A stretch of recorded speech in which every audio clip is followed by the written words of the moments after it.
Okay, we're finally here, closing time. So in this video, I'm going to talk about my 7-step close for a solar cell.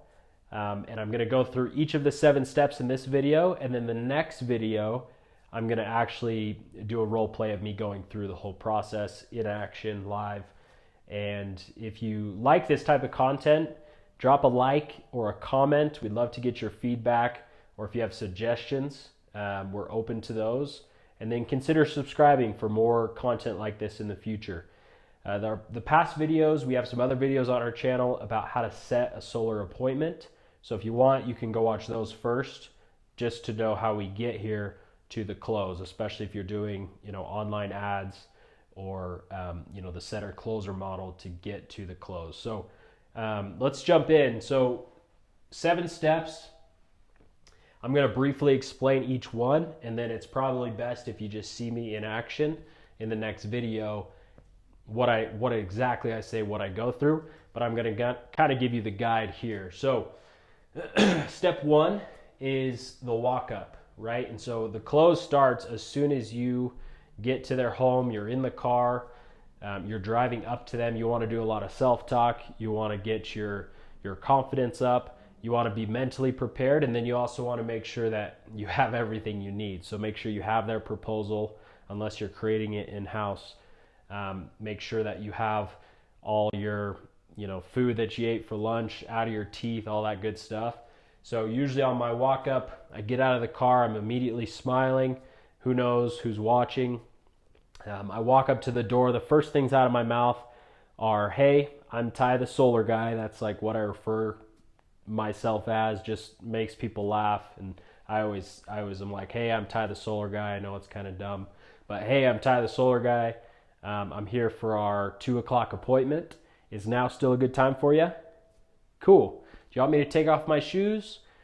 No matter what they say, whatever their house looks like, there's only been like one time that I didn't take off my shoes because the house is absolutely disgusting. But usually 99% of the time I take off my shoes regardless of what they say, and I make some cheesy joke, which is actually true. I grew up in the South, and my mom taught me to always take off my shoes. So I just say, "Yeah, my mom would kill me." So I take off my shoes and I say, "So I have the iPad here. It's usually best to sit at the table or like a countertop. Do you guys have a quick place we could sit down?" And then I have them take me to the table. So once I'm at the table, I want to start to do a little small talk. I used to spend a lot of time building rapport until I realized that more often than not, building too much rapport can distract and take away from what we're trying to accomplish. And by what we're trying to accomplish, I mean we're trying to take them from a current situation that is not beneficial to them in any way with their utility company. And if they've been in the home 20, 30 years, they've been paying the utility company for decades. And so our benefit is we are taking them from a current situation that adds no value to their lives and giving them increased equity to their home, increased net worth, potentially a lower bill every month, something that's more fixed, right, as opposed to fluctuating. There's so many benefits. And so I want to go in with the attitude like, "Hey, I want to help this person out." And so once I'm at the table, I'm making small talk. I'm going to be genuine with it. If they have a cat, I'm not going to pretend that I like cats, because I do not. We're going to talk about, how they got here, how long have they lived in the home, where are they from originally. In Colorado, we have a lot of military. So, "Oh, cool. How long have you served? I appreciate it." Right? Little things. And then for me, I'm typically busy, whether it's with family or other appointments. And so my transition to our common ground phase to start talking about solar, the transition that I use is, "Hey, so I appreciate you guys letting me in your home. I actually do have some appointments to get to after this, but I want to make sure that we cover everything that you guys are looking to cover today. And so from your perspective, what would be the most valuable way for us to use our time together today so that you guys potentially find what you're looking for?" Right? So I put them in the driver's seat. They tell me in their answer, they're going to tell me, oh, we heard that solar saves money, or oh, our neighbor just went solar and they said it's really great, or oh, we just want to do our part for the environment, or yeah, we heard about the tax credit, or more often than not, it's yeah, we just, the guy came to our door and we thought we'd, listen. We've always wondered how it worked, right? So in that question alone, you're going to start to understand their logic behind why you're there today, right? Why are they looking into solar? And so that's kind of the main goal of this number 3 is common ground. It's not to like build rapport and you like cats, I like cats. It's more so to kind of understand how we got here today, what they already know about solar, what they've heard that they don't like, and really get on the same page in that regard. From there, we're going to transition to the problem phase. And in solar, it's interesting. In other industries, I'm sure people have real obvious problems. And it's easy to come in and say, hey, you have this obvious problem, let's get it fixed. In solar, usually people just pay their electric bill forever, right? It's just like routine. It's just how it's always been. They just pay their bill. They don't realize that it's a problem. They don't realize that rates increase every year. They don't realize that they're not getting any equity. They don't realize that the infrastructure is over 100 years old and so it's inefficient, right? They don't realize all these things, and so it's our job to inform them. So in the problem phase, I'm going to ask about how they got in their current situation. And so even if I already know what utility company they're using, I always want to ask to see how much they fully understand about their current situation. So I might ask something like, so how long have you guys lived in the home? Cool, 2 years. And who are you guys using for electricity right now? Okay, awesome.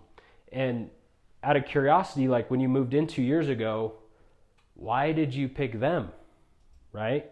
If it's a deregulated market like Texas, in Dallas, they literally can shop their power. And so they're going to tell me why they chose that specific company, because there's hundreds of electric companies.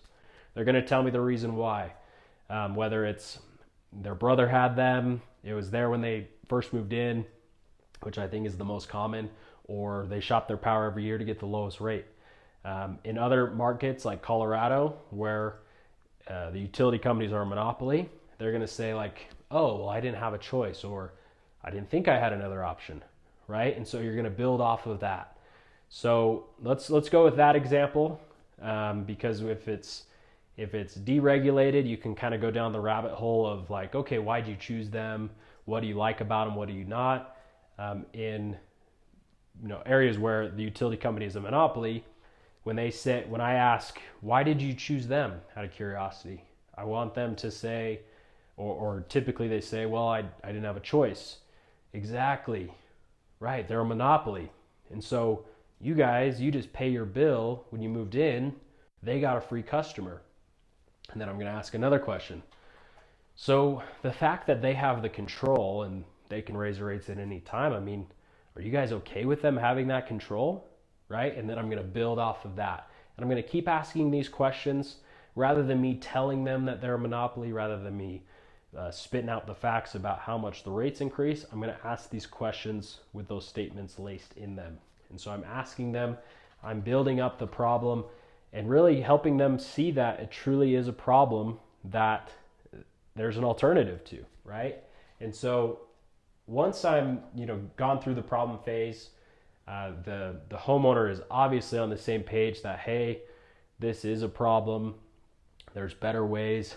I'm going to bring up the solution in a hypothetical way, right? And so the transition can look something like this. It'll be, so I think we're on the same page now that, there's potentially better ways to get our power than just paying the electric company, kind of waste that money. Hypothetically, suppose for a moment that, you're able to get the solar, and by going solar, you don't have to pay any sort of upfront costs. They waive all the, out-of-pocket install fees. And instead of a fluctuating bill, we give you a lower locked-in bill, or one that's around the same, but it won't fluctuate and actually eventually just drop off. What would that do for you guys, right? Or how would that benefit you? Or how would things change for you then, right? Oh, well, we would love, like, we're big on budgeting, so it would help a lot to just have an equal bill. We'd know what we pay every month. Or like, oh, we would love to try to save money. Like, whatever they say, you don't want to come across as like, well, we can, do this, and these are the features and benefits, and blah blah blah blah blah. It's still hypothetical because it leads into the pullback. And in solar, it's interesting because there's a couple steps that could disqualify a homeowner from going solar. It could be the credit check, it could be the site survey where we look at their roof or their electrical. Sometimes there's stipulations on the financing that we can't overcome. And then sometimes, depending on where you are, the permitting or the utility company will deny a project. And so there's actually several steps. And so part of the reason why we do a pullback, that's step 6, is I don't want to get their hopes up that this is a possibility, or I want to get their hopes up that it's a possibility, but I don't want to tell them, hey, this is happening for sure until it's actually installed. Because I've had homeowners super stoked to go solar. We get towards the permitting and the utility, and there's some crazy thing where the utility won't approve it because there's too much solar in the area. They've reached their cap, or we get to the install and for some reason the the homeowner can't do it anymore. Like, there's so many different reasons why we do a pullback. But I've talked about this in previous videos. You want to pull something back to create desire, right? It's like a kid. If I show my daughter candy, right, she's 3 years old, and then I pull it away, put it in my pocket, she's going to come after my pocket and try to rip that candy out.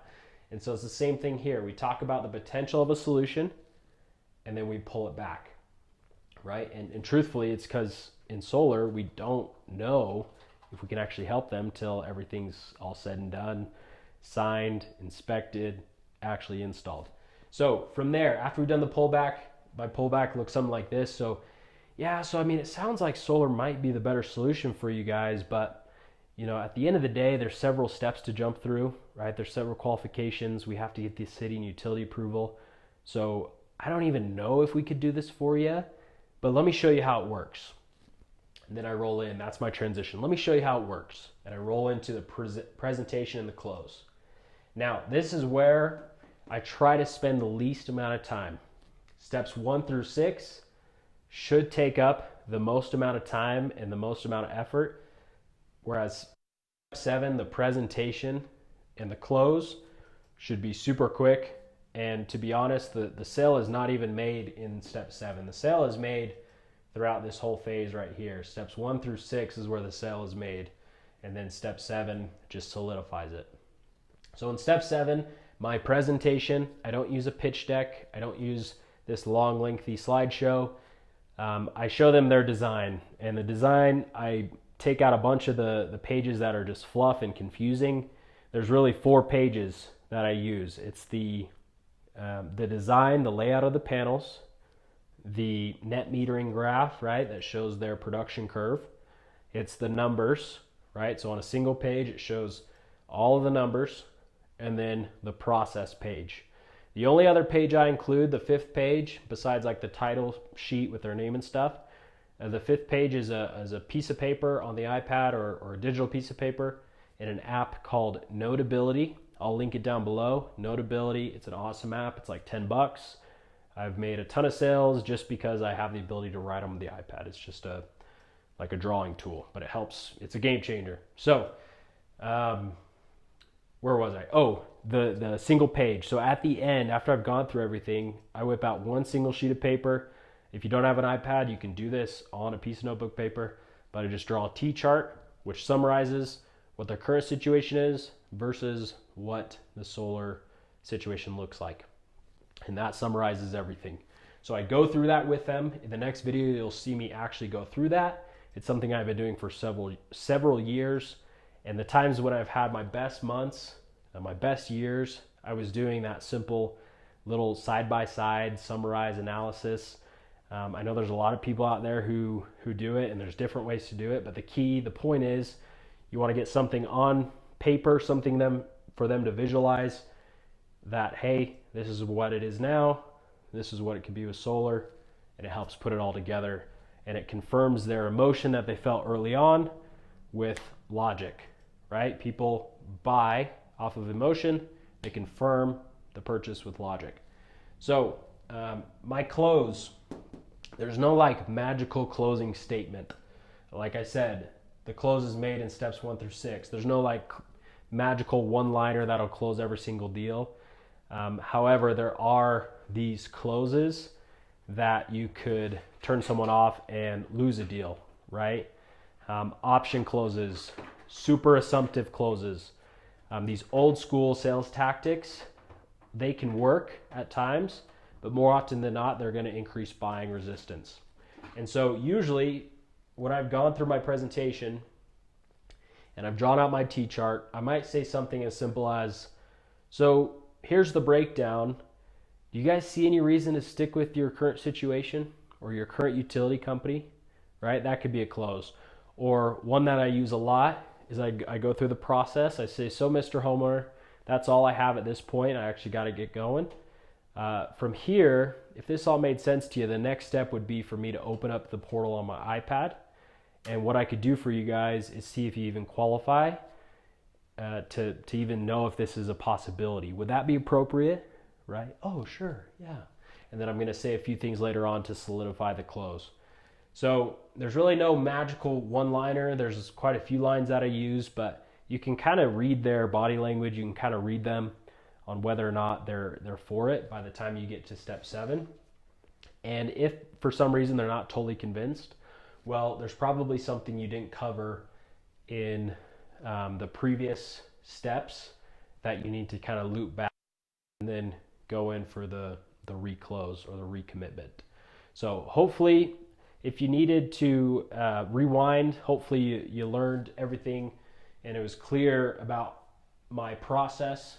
But if not, go back and rewatch this. And the next video, I'm going to be going through it live. And so you can go watch that, take more notes. My recommendation is if you like what you saw, you want to follow this process, watch times, repetition is key. Take notes and implement it in your own market, with your own company, in your own little twist, right? Everybody has a different style, so feel free to take what you like, apply it, and then if you don't like something that I said, it works for me, but if it doesn't work for you, by all means, get rid of it. So watch the next video. If you like this video, drop us a like and consider subscribing.